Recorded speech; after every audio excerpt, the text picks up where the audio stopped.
Hello everyone! For today's video, isi-show ko lang sa inyo kung ano yung binibili ko. So, yan, bumili ako ng palette para sa acrylic ko, para pag mag-paint ako, itapon ko lang pagkatapos. At saka Posca marker, kasi yung Posca marker kasi maliit lang yung grano niya. Gusto ko yung malaki talaga.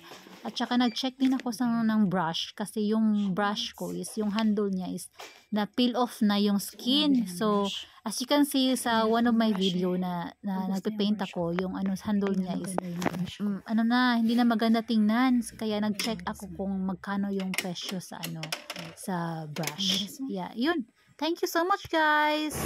Thank you so much for watching. Bye.